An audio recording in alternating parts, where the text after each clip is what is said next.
मैं नारायण अपने library science के यूट्यूब चैनल पर आप सभी का हार्दिक स्वागत अभिनंदन करता हूं।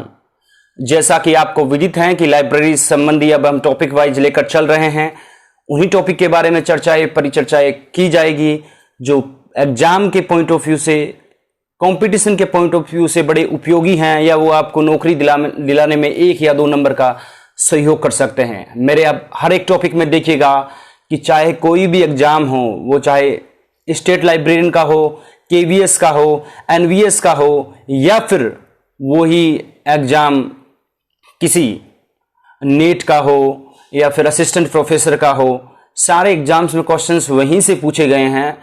और अब जो नेट का एग्जाम आ रहा है उसके संबंधित वीडियोस भी मैं बनाऊंगा। मैंने खुद लाइब्रेरी साइंस में 2 बार नेट का एग्जाम क्लियर किया है, मेरा निजी अनुभव है कि किस प्रकार के क्वेश्चंस पूछे जाते हैं। तो आप देखिएगा, आज का टॉपिक थोड़ा बोरिंग हो सकता है आपके लिए, क्योंकि ये एक ऐसा टॉपिक है, पुस्तकालय भवन की बनावट हुई या पुस्तकालय उपस्कर या फिर पुस्तकालय का फर्नीचर हुआ, इसमें सिर्फ रटे रटाई क्वेश्चंस आते हैं। तो मैं कुछ ऐसा स्टडी मटेरियल या कुछ ऐसा मेरी ही किताब के कुछ अंश आपके सामने दिखाने वाला हूं या समझाने की आपको कोशिश करूंगा, ताकि आपके एग्जाम पॉइंट ऑफ व्यू में 2 से 3 क्वेश्चन पक्के आए। मैं आपको बताऊंगा कि कौन से क्वेश्चंस पूछे गए हैं समय समय पर। चलिए शुरुआत करते हैं आज के हमारे वीडियो की। देखिए, पुस्तकालय भवन की जो बनावट होती है, जब हम एक आदर्श पुस्तकालय में किस किस प्रकार की व्यवस्थाएं होनी चाहिए, जब आप एक पुस्तकालय अध्यक्ष बन जाएंगे तो आपको किस प्रकार की चीजों की जरूरत होगी या क्या उनके प्रोटोकॉल्स या क्राइटेरिया रहते हैं एक पुस्तकालय के, वो सभी चीजें आपको देखने को मिलती हैं। तो कुछ किस प्रकार होने वाला है, कुछ देखिए इस प्रकार।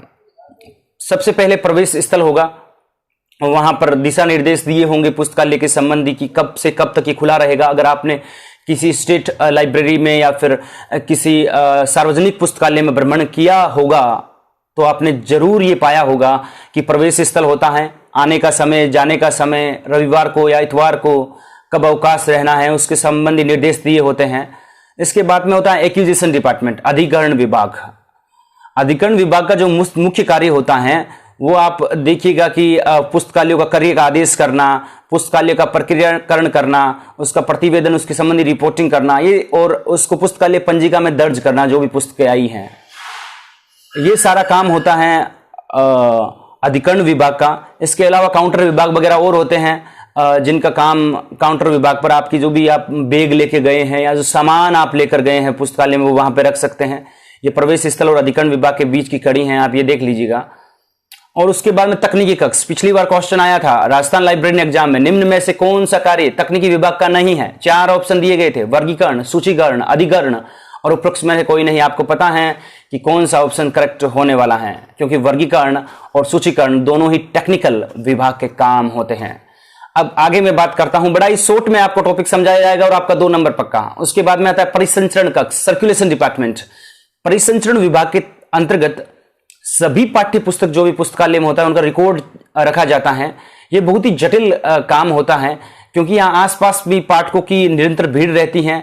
यह कक्ष है जो मुख्य द्वार के पास होना चाहिए। तो सर्कुलेशन डिपार्टमेंट जो परिसंचरण कक्ष है, इसका जो काम होता है, क्योंकि पुस्तकों का आदान प्रदान या पुस्तकों का लेना देना होता है, चाहे मुझे मुंशी प्रेमचंद चाहिए, सुभद्रा कुमारी चौहान चाहिए, मुझे शेक्सपियर चाहिए, मुझे विलियम ब्लेक चाहिए, या मुझे कोई पोइट या फिर कोई कॉमेडी या कॉमिक बुक चाहिए, तो डेफिनेटली मैं इस डिपार्टमेंट के आगे जाकर पुस्तकों का लेन देन, आदान प्रदान कर सकता हूं, पुस्तक ली हुई जमा करवा सकता हूं, इश्यू करवा सकता हूं या फिर उसे री इश्यू भी करवा सकता हूं। तो कुछ इस प्रकार का काम परिसंचरण विभाग का रहता है। इसके बाद में आता है संदर्भ विभाग। इसे पुस्तकालय की कड़ी भी माना जाता है संदर्भ विभाग को। और संदर्भ विभाग का जो मुख्य काम होता है, ये पाठक और पुस्तक के मध्य संपर्क स्थापित करता है।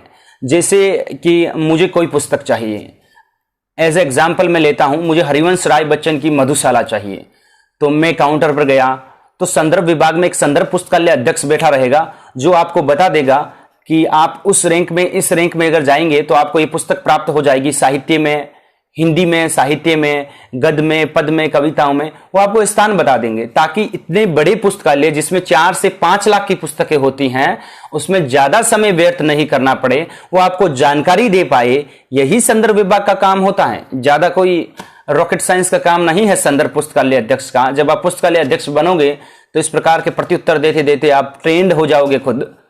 अगला विभाग पत्रिका विभाग कक्ष सभी जानते हैं, पत्र पत्रिकाओं को अगर पढ़ना है तो इस विभाग में जाकर आप पढ़ सकते हैं। कोई शोध पत्रिका की आवश्यकता होती है तो आप संदर्भ पुस्तकालय अध्यक्ष से मांग कर सकते हैं। यही इसका काम रहता है, कोई ज्यादा नहीं है, नाम से ही इसका स्पष्ट है। अब आता है प्रलेखन विभाग।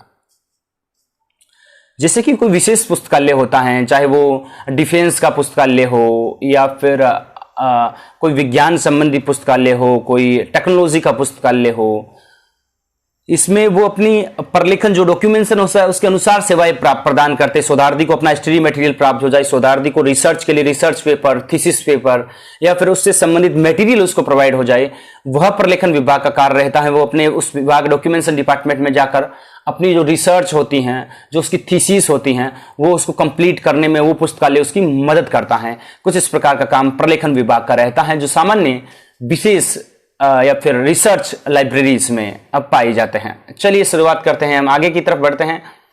ये होता है प्रतिवेदन विभाग। इसका कार्य, प्रतिवेदन का इंग्लिश अर्थ देखोगे तो रिपोर्टिंग करना होता है। इनका कार्य रिपोर्टिंग करना होता है उच्च अधिकारियों को कि विभाग की किस प्रकार के कार्य चल रहा है, पुस्तकालय में योजनाओं का क्रियान्वयन किस प्रकार हो रहा है, पुस्तकालय में नई स्कीम्स के लिए क्या किया जा रहा है, पाठकों को अधिक आकर्षित करने के लिए पुस्तकालय के प्रति क्या किया जा रहा है। इन सभी का कार्य प्रतिवेदन विभाग का होता है। अगला होता है हस्तलिखित ग्रंथों का विभाग, जो मेनू स्क्रिप्ट, हैंड स्क्रिप्ट जो होती हैं, जैसे पुरानी कोई पांडुलिपि है, कोई शिलालेख पर लिखी हुई कोई लेख है, इस प्रकार का काम वही होता है। ये बड़ा सेंसिटिव काम होता है क्योंकि इसमें एक अलग से शुल्क निर्धारित किया जाता है। एक बार ये एनबीएस के एग्जाम में पूछ लिया गया था कि कौन से विभाग में अगर आपको पुस्तकालय लेनी है तो पुस्तकालय शुल्क के अलावा अलग से शुल्क देना पड़ेगा। बड़ा ही सिंपल क्वेश्चन था, बड़ा कॉमन सेंस का क्वेश्चन था, जिसे आप आराम से सोल्व कर सकते थे। अब अगला बात करूं मैं भंडार कक्षी, जिसे हम स्टोर रूम भी बोलते हैं।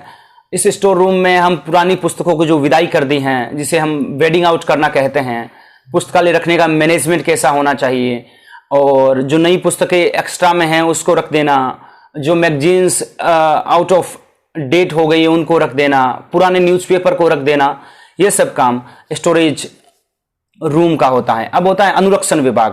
पुस्तकों के रखरखाव, उनके संरक्षण संबंधी कि किस प्रकार के केमिकल्स या गोलियों, नेफ्थलीन की गोलियों का प्रयोग करना है ताकि पुस्तकों में दीमक ना लगे, पुराने जो पेपर्स हैं वो खराब ना हो, तो ये सारा काम अनुरक्षण विभाग का होता है। लेखा कक्ष नाम से ही संबंधित है कि लेखा संबंधी काम होगा उसमें।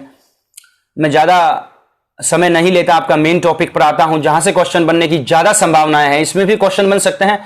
सम्मेलन कक्ष, प्रदर्शनी पुस्तकों की लगी होनी, व्याख्यान देना, ऑडिटोरियम करना, पुस्तकों का प्रदर्शन करना, कुछ इस प्रकार का काम रहता है प्रदर्शनी कक्ष का। ये भी नाम से स्पष्ट है, आप पढ़ सकते हैं, इसमें मटेरियल आपको मिल जाएगा। अब मैं आता हूं मेन टॉपिक पर, बड़ा इंपॉर्टेंट और महत्वपूर्ण है। अंत तक देखिएगा, एक या दो क्वेश्चंस पक्के, चाहे वो एग्जाम किसी भी स्टेट का हो, केवीएस का हो, एनबीएस का हो या फिर स्टेट जो भी नेट है या सेट है उसका एग्जाम हो। उपस्कर और फर्नीचर पुस्तकालय का एक महत्वपूर्ण संसाधन होता है। सबसे पहले अलमारी की लंबाई कितनी होनी चाहिए, तो इस साधारण अलमारी जो पुस्तकें रखी जाती है उसकी 7 फीट 6 इंच होती है और चौड़ाई 3 फीट, गहराई 9 से 8 इंच होती है। राजस्थान लाइब्रेरी में फर्स्ट टाइम जो एग्जाम हुआ था उसमें ये क्वेश्चन शायद पूछा गया था, और यहां तक मुझे ज्यादा याद नहीं है। कुर्सी और टेबल की लंबाई भी आप देख लीजिएगा कि 45 सेंटीमीटर की लंबाई होनी चाहिए, मानक स्टैंडर्ड बोल रहा हूं, और टेबल की लंबाई 29 से 32 इंच होनी चाहिए ताकि पाठक उस पर पढ़ सके। चौड़ाई 3 से 10 फीट होनी चाहिए, समझ गए। और चार्जिंग ट्रे, अब चार्जिंग ट्रे क्या होती हैं पुस्तकालय में, इसका पुस्तकालय जो पत्रक होता है उसको रखने के लिए चार्जिंग ट्रे का उपयोग किया जाता है। इसकी मानक लंबाई होती है 12 इंच से 7 इंच चौड़ी होनी चाहिए। ये राजस्थान लाइब्रेरी में पूछा गया था, 12 बाई 7 इंच होना चाहिए। और इसमें 5 बाई 3 जो पत्रक आपको कार्ड दिए जाते हैं, पत्रक कार्ड को बोलते हैं, वो रखने के लिए इसका उपयोग किया जाता है। आपने एक डब्बा साइज देखा होगा चार्जिंग ट्रे, जो कि 12 बाई 7 यानी 1 फीट लंबा और 7 इंच चौड़ा होता है। उसमें वो कार्ड, आपने जो कार्ड इश्यू करवाया है अपनी पुस्तक का कार्ड कि आपकी 7 दिन के अंदर या 14 दिन के अंदर आपको जमा करवानी है, वो उसमें आपने देखा लाइन में लगे हुए होते हैं सार्वजनिक पुस्तकालय में, तो उसी को चार्जिंग ट्रे कहते हैं। अब आता है कि सूची पत्रिका कैटालॉग कार्ड, इसका आकार 5 बाई 3 आकार के पत्रकों को व्यवस्थित करने के लिए होता है। ये भी एक आपके जो कैटालॉग कार्ड है उसको रखने का एक साधन है, रिसोर्स है। ये धातु का बना होता है, इसमें पीतल की कुंडी लगी होती है और अब मैं आगे बढ़ता हूं। भारतीय मानक संस्था के अनुसार एक कैबिनेट कार्ड में 24 तरह से हो सकती हैं और प्रत्येक का आकार समान होना चाहिए। जो कार्ड रखने के लिए होते हैं उसकी जगह समान होनी चाहिए, ताकि 5x3, 5x3, 5x3 के 24 पत्रों को उसमें आराम से रखा जा सकता है। अब मैं बात करता हूं इसके आगे की तरफ। पत्रिकाओं के लिए रैंक होनी चाहिए। इसका उपयोग पत्रिका को व्यवस्थित करने के लिए होना चाहिए। ऊंचाई 5 से 6 फीट होनी चाहिए। आपकी हाइट जो 5 से 6 सामान्य मनुष्य की होती है, ताकि आप उसको झट से निकाल दें। आपको याद करने के लिए बता रहा हूं मैं। और चौड़ाई 4 फीट, गहराई 1 फीट 10 इंच तक गहराई इसकी होनी चाहिए। इसका आकार सीढ़ी नुमा होना चाहिए, ताकि पुराने अंकों को रखने के लिए दराज भी होनी चाहिए। सीढ़ी नुमा होना चाहिए कि एक पुस्तक रख दी, दूसरी पुस्तक, तीसरी पुस्तक, या उसके बाद पुस्तक दर बाई दर रखा। आपने ये देखा होगा, इस सेटअप इस प्रकार का बनाया जाता है। इसके बाद में सूचना पट होता है। सूचना पट में विभिन्न प्रकार की सूचनाएं बोर्ड पर लिख दी जाती हैं, जो कि पुस्तकालय के संबंधित होती हैं। पुस्तकालय में कहाँ विभाग कौन सा है, किस तरफ जाना है, या फिर पुस्तकालय में कौन सा प्रोग्राम आगामी दिनों में होने वाला है, या कोई सेमिनार है, या कोई संदर्भ कक्ष की कोई गाइडेंस से संबंधित प्रोग्राम रखा गया है।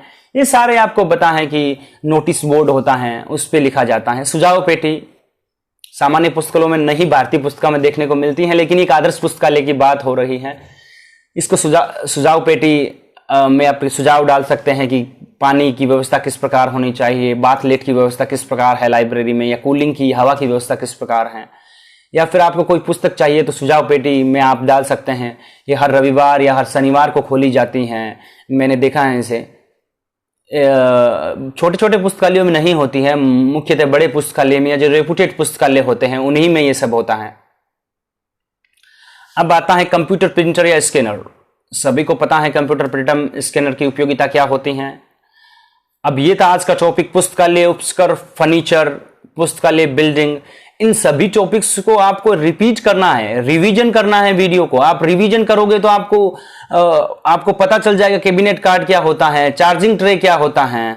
आपको पता चल जाएगा कि एक अलमारी की लंबाई कितनी होनी चाहिए स्टैंडर्ड, कैबिनेट कार्ड में कितने कार्ड स्टैंडर्ड होने चाहिए। इस प्रकार के क्वेश्चंस की आने की संभावनाएं हर एग्जाम्स में रहती हैं, क्योंकि एक व्यवहारिक काम है। और पुस्तकालय अध्यक्ष, आपको वीडियो कैसा लगा? और मैं प्रैक्टिस सेट भी जल्दी लेने वाला हूं। मैं चाहता हूं,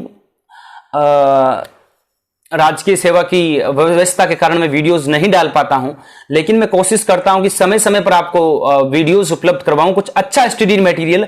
जो खुद क्वालिफाइड टीचर हैं, जो खुद ने नेट का एग्जाम या फिर पुस्तकालय अध्यक्ष का एग्जाम क्लियर किया, वो आपको बताएं, ताकि आपको पता चले कि किस प्रकार के क्वेश्चंस पूछे जाएंगे। मुझे पता है यूट्यूब पर ढेरों कंटेंट आपको मिल जाएंगे, ढेरों किताबों की कॉपी आपको मिल जाएगी, वो सर, लेकिन हकीकत में अगर आपको पढ़ना है और एग्जाम क्लियर करना है तो बने रहिएगा, चैनल को सब्सक्राइब और शेयर करिएगा।